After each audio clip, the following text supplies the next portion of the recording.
The content of this recording is copyrighted by Sandler Systems, LLC. All rights reserved. This is the Building Blocks of Success with Glenn Mattson. Well, welcome back to Building Blocks of Success. Last time we met, we were going through really what failure is.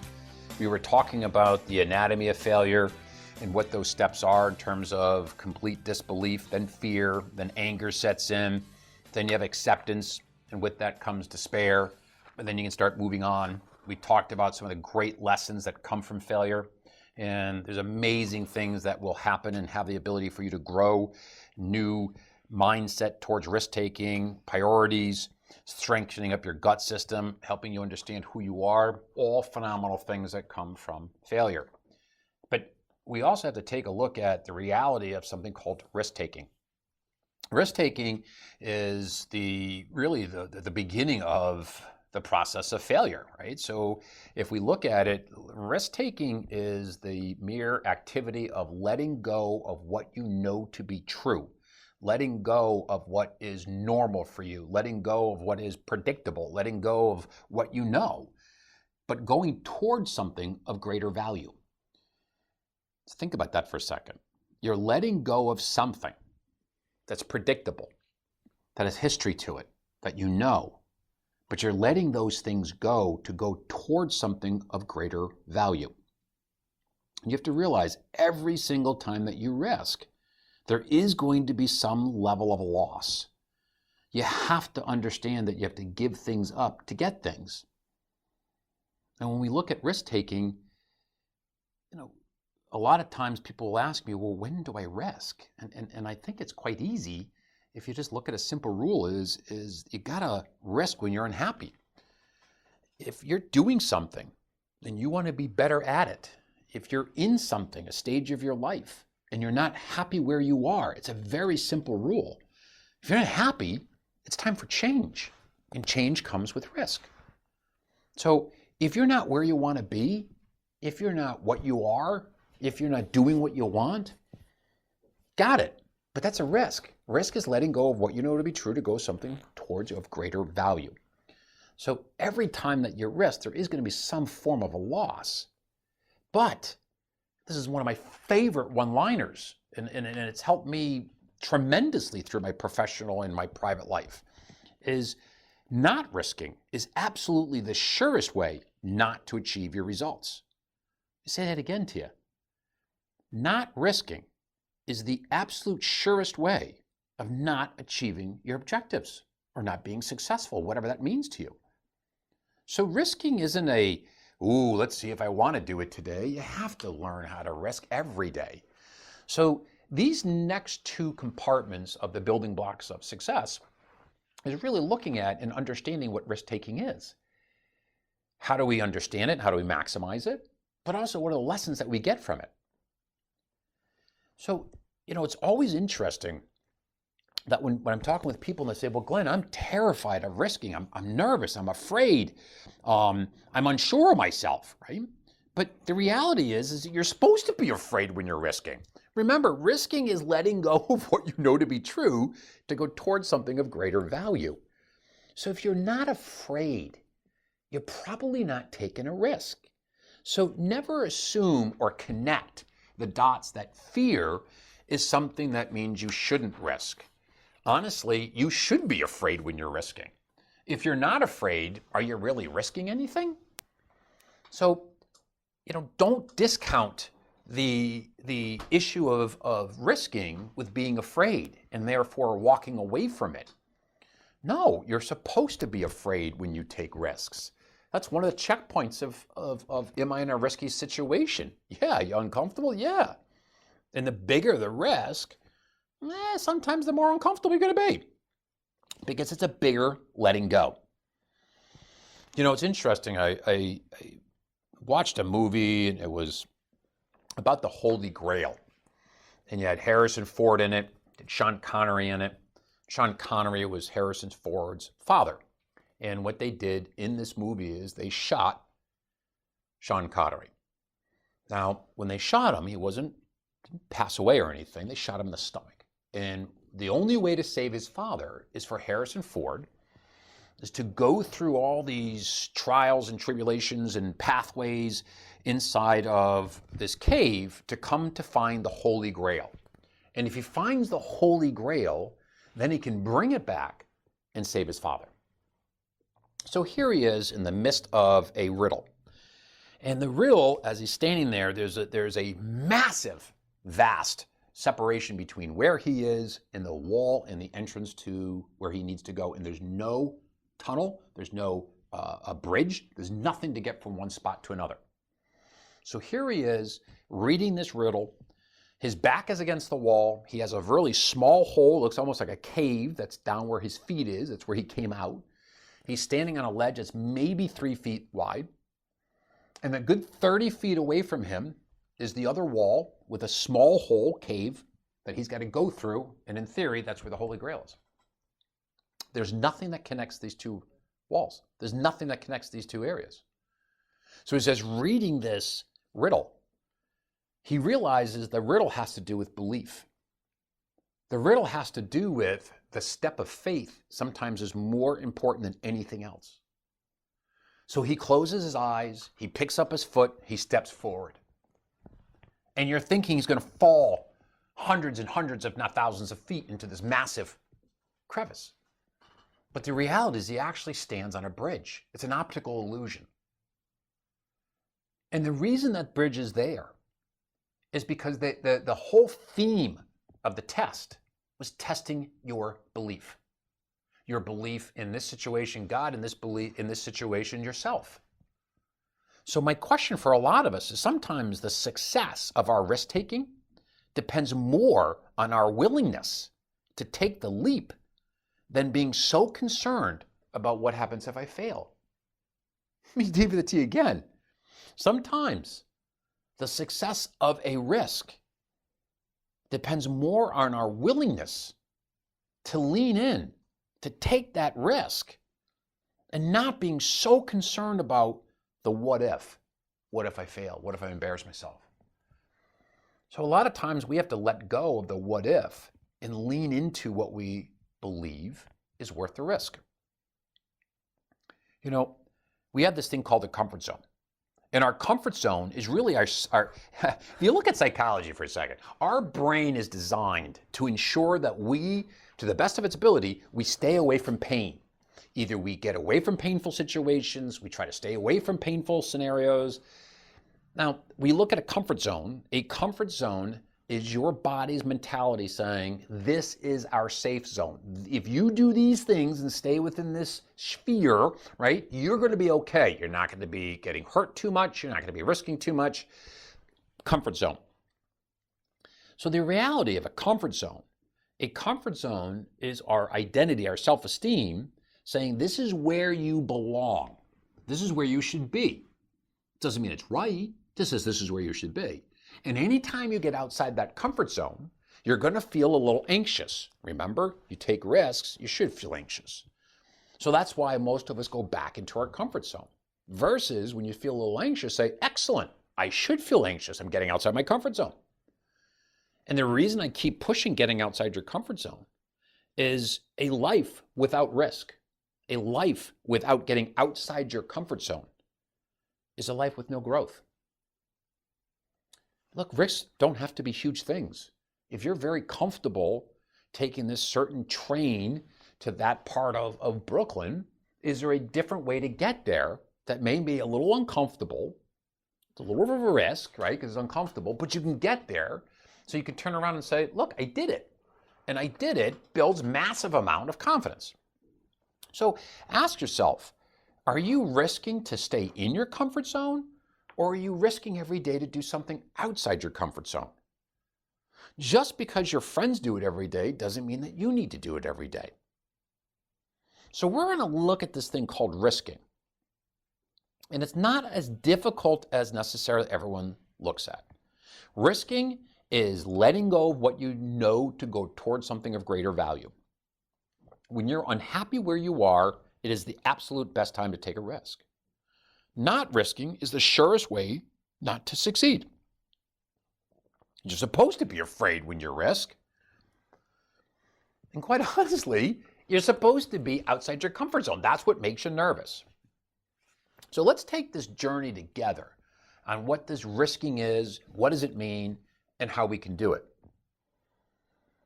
So as we go through this, I'm going to share with you a handful of things that we can take a look at and really understanding risking and really how to maximize your outcomes.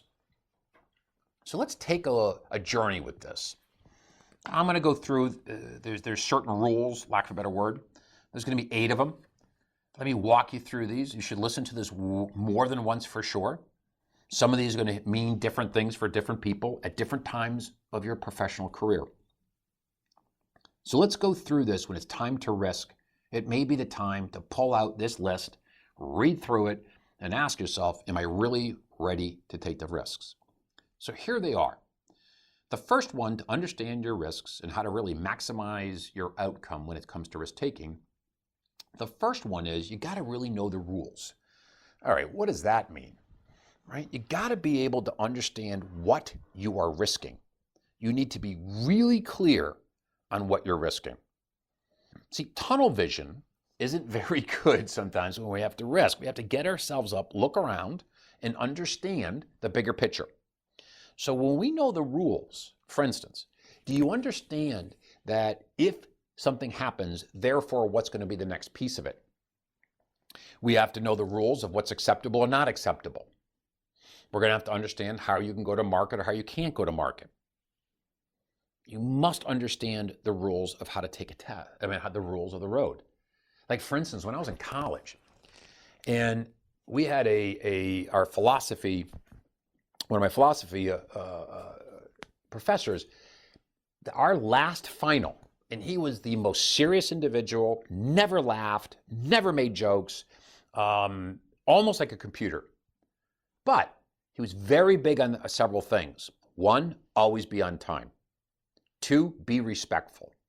3, read through everything before you actually take action. He was really big on that. Those were kind of his rules. So in the final, sat down, he prepared everybody, took a lot of copy tests and practice tests and sitting down with our peers and practicing, and it was a lot of time and energy. When we sat down, all he said was, don't forget my rules. Passed out the exam, and he sat down. So I'm looking around the room, everyone's got their head down, and they are open up the first page and they are going at it. So I'm doing his rules. Read through the first page, the second page, the third page, the fourth page, and the very last part of the test on the bottom. It said, if you have read through this test and you have not put any marks on the test, hand it in. So I'm looking around the room, trying to figure out what's going on. Looking to my left, looking to my right. I'm even staring at all the individuals in the school, in this class that are much smarter than me and going to get much better grades than I am. And they are all now on their second page doing work. I look over at the teacher and he has his head down. I'm stuck. I'm reading it over and over and over again. So I say out loud, know the rules. I see him look up and I stare at him and he winks at me. I sit there for another 15 minutes. I get up and I leave. All I did was sign my name on it.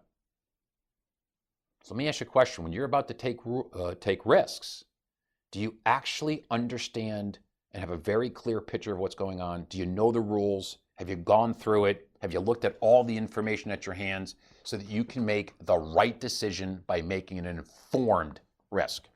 That's the key. We just don't want to shoot off the hip. We want to make an informed decision. So number 1, know the rules. Know what you're allowed to do. Know the timing. Know what you're not allowed to do. Pure understanding of what's expected of the outcome. Know the rules. Here comes number 2.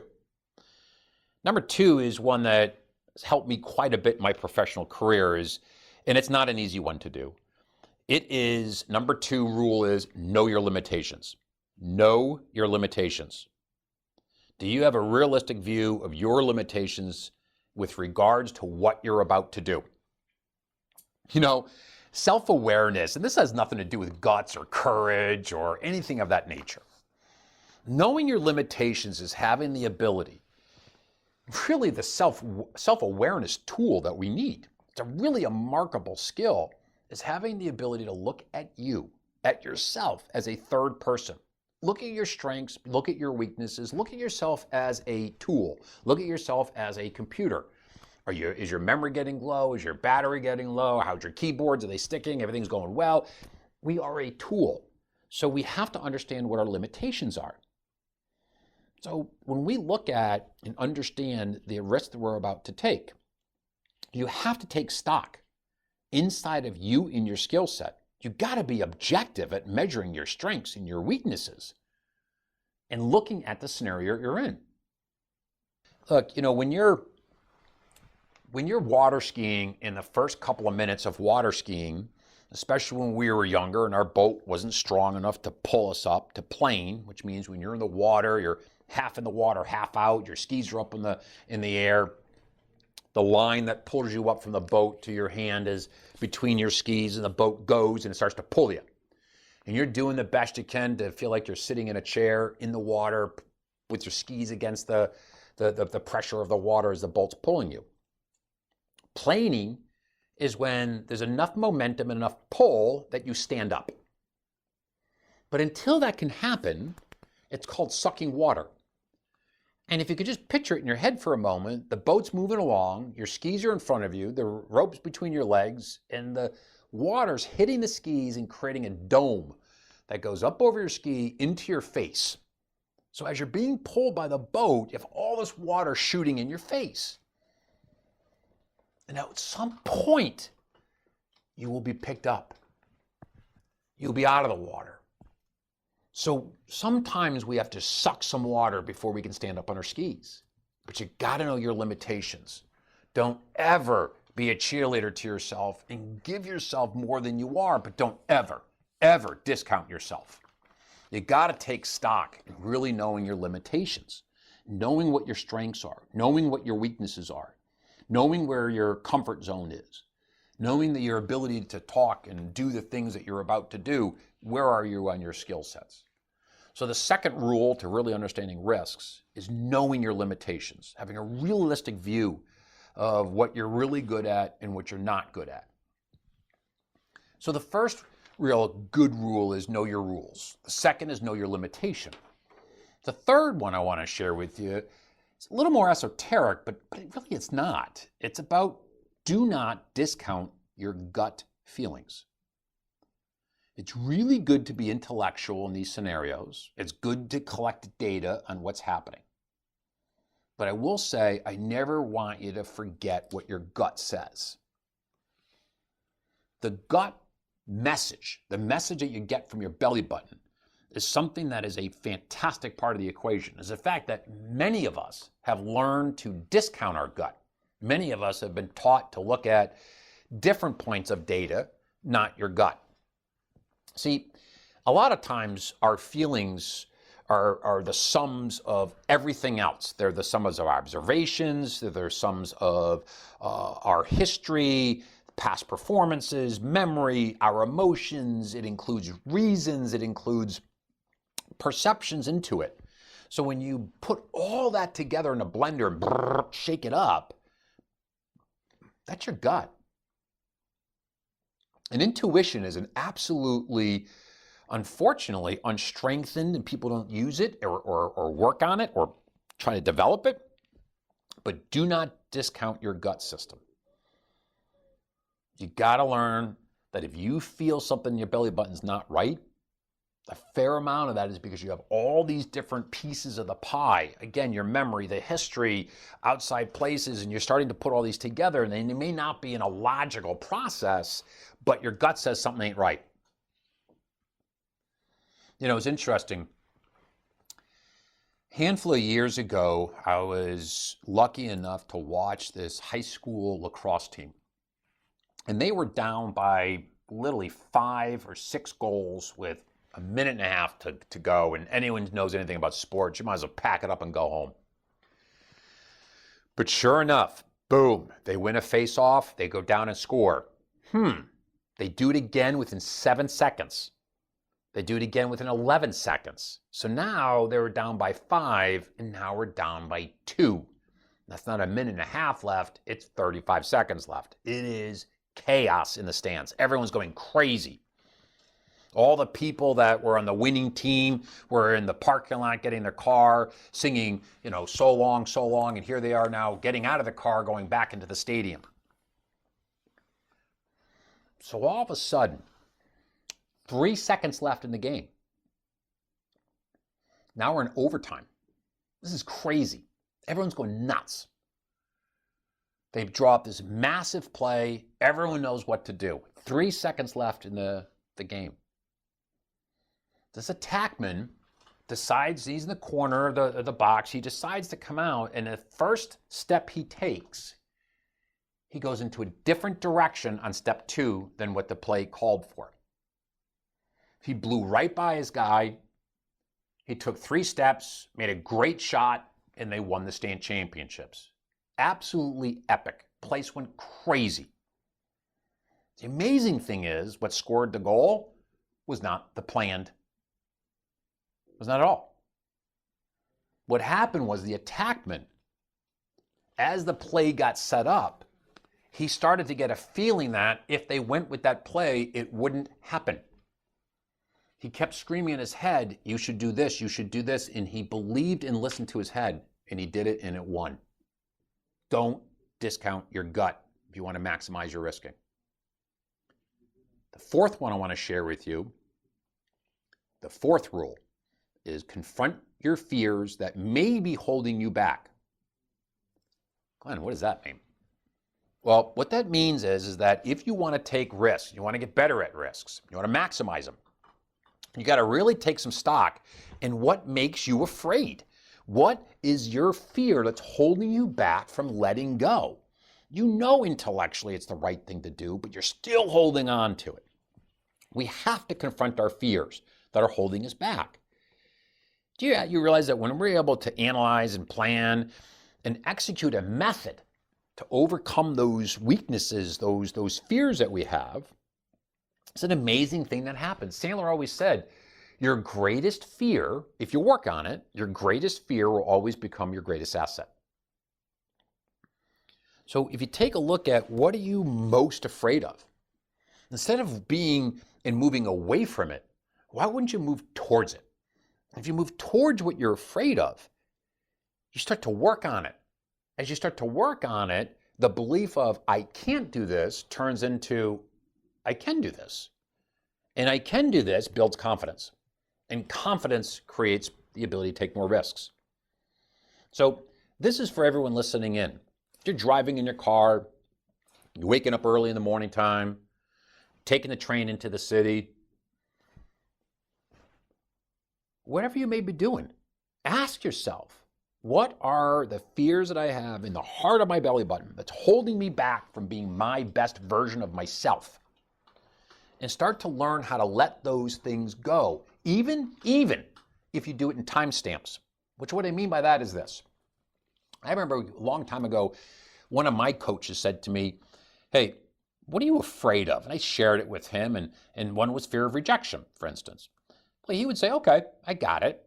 Can you not be afraid tomorrow from 8 a.m. until 8:30 and then be a big pile of mush afterwards? Can you not be afraid for 1/2 hour? I said, all right, I'll give it a shot. So as time goes on, I'm absolutely fearless for 1/2 hour. So all of a sudden that 8:30 went to 9, then 9:30, then 10, then 11, and so on. So I wasn't necessarily meaning that I was 100% ready to rock and roll at a dime's notice, but I could give 1/2 hour, and I did it a little each time. So you got to learn how to confront your fears. The next one I want to share with you is one of my favorites. So it's taking a look at worst case scenario. What's the worst case that's going to happen? You got to look at it, and again, be very third person about it. What's the worst case that can happen? If you can live with the absolute worst nightmare that may come from this, the absolute most disastrous thing that could happen, and you're okay with it, swing for the fence, right? Look at it. You're never going to go to Vegas, for instance, and gamble your last dollar. It's a worst case scenario, right? Worst case scenario of making a telephone call. What is it? What's the worst case scenario of going to a networking meeting? What is it? Can you live with it? Then go get it done. Worst case has helped me through tons of immobilizing fear. The sixth rule I want to share with you, which is really about use worst case scenario. That's number 5, right? So number 6 is never risk more than you can afford to risk. Never risk more than you can afford to risk. You've all heard about, hey, never risk more than you're willing to lose. If you can't handle the worst thing, you can't handle the worst case, you got to walk away. Never, ever risk more than you're willing or have the ability to lose. If you risk more than you can lose, that's called sacrificing. We do not want to sacrifice. Sacrificing is letting go of something of greater value to go towards something of less value.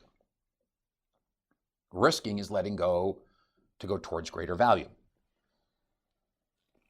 So when it says never risk more than you can afford to risk, what it really means is you just don't risk more than you can afford to lose. You gotta be really good and honest stock at that too, because you don't want your negative critical parent popping in your head telling you things that aren't accurate. That's why we gotta have a good gut system, and that's why we really gotta understand and take a look at ourselves in terms of third person. The 7th one, this is the 7th rule that you should be doing to really understand yourself. The next one is, and this is going to sound odd, I guess, but you got to know when to quit. You got to understand that when you've exhausted every possible avenue, that it's time to go to plan B. Cut your losses. Now, that does not mean that when you risk, you got to realize, when you say, I want to have a job or I'm going to try a career, and you go take a risk at it, and you try something that doesn't work out, you just have to pivot and keep moving. Risking doesn't mean you quit. Risking means that what you tried didn't happen the way you wanted to, so you got to pivot, and you keep making pivots. After a while, if all those pivots aren't working, you got to know when to quit. There's a gentleman who's an absolutely insanely unbelievable basketball player. His name is Michael Jordan. Many would say he is the best basketball player. Yet he tried for many years to play baseball. And he stopped playing basketball and dedicated himself to baseball. He practiced. He did everything that he knew how to do. But at the end of the day, he was not going to be a professional baseball player. So Michael had to make a decision that, all right, I'm not going to be a professional baseball player. I'll go back to being a professional basketball player. I know that's a little different scenario, but you do have to understand and get the piece in the back of your head of when is enough. And that's a hard area and a hard place to take a peek at. There's a lot of variations to it, but just realize that each time that you want to go someplace, each time you want to go to the grocery store, each time you try something and it doesn't work out, you try it again. But if your objective is not something that can be reached, that's when you have to start asking yourself, maybe the end game isn't something that I'm going to get. So I have to you really know when to quit, which leads us to step number 8, which is your contingency plan. You got to have plan B. If this doesn't work, and people are like, no, there's no way I'm going to even give myself the ability to say I may not make it, because that's weakness. I don't think so at all. It's okay to give mental recognition to the possibility of failure, right? But if you do fail, and it's failure at whatever level you're going to have it at, what's your plan B? So we have to make sure that when we have a contingency plan, that as we're going into this, we're not being mentally foolish by saying, I have no plan, I'm all in. If this doesn't work, I'm going to be bankrupt. So we want to balance dedication, fortitude, grit, right? All those things are great one-liners of when you get knocked down and knocked down hard. And you're knocked down hard, you start to get a sense of who you are. You start to understand more about yourself. That's all the lessons we talked about in failure. But those individuals who have the ability, right, the famous people that you know, there's just ordinary people who have extraordinary lives. They have very common issues of determination, fortitude, right, tenacity. That's the mental strength to resist hardship. What about self-discipline? Is push yourself forward to take action when you don't want to. What happens about determination when you try to achieve something even when it's difficult? What about grit? You have obstacles and distractions and failure, you still move forward. So all these emotional words, right, about mental toughness, grit, determination, fortitude, tenacity, those are all words about individuals after they have taken risks and after they've gotten results that didn't and weren't what they were hoping for. So risk-taking is a phenomenal thing, and you get to really learn a ton about yourself when we take risks. But realize without risks, there is zero growth in life. So every time that you come up and you feel uncomfortable, you're nervous, or you're having anxiety, it's a good thing. Lean into it. And as you're starting to take risks, ask yourself these rules. Do you actually know your limitations? Have you taken a good, honest stock about your skill sets? Do you know the rules? Number 3 is don't discount your gut feeling. Number 4 is you got to really understand what are your fears and being honest about what they are so you can deal with them. That will help you dramatically become better at risk taking. Never risk more than you're willing to risk. You got to use worst case scenarios. Those are 2 great rules. And when you come into the end and you've tried everything in 17 different ways to get to the grocery store and you're all done, sometimes you got to know when to quit. And that's having a contingency plan. So we're going to take a much deeper dive coming up with really what I would consider some great things that happen with emotional risking and what are some of the outcomes that happen with risking. I think there's some great lessons that we can have from it. I'm going to go through those with you in a moment. So every time that you're ready to take a risk or thinking about risk taking, you got to know the rules and learn how to maximize it. And when it comes to risk taking, it's quite easy. Every day is a risk. There is no such thing as a guarantee. Some risks are bigger than others and some are smaller than others. But learning to be a risk taker is great. When you're done listening to this, and you're going to go to work, you're going to go home, maybe you're going to go to a friend's, you're going to go someplace, just drive your car in a different direction than you've done in the past. Small risks, people. They will build. Next building block of success, let's talk about the outcomes and the risks that we will take when we do emotional risk taking. Talk to you soon. This is the Building Blocks of Success with Glenn Mattson.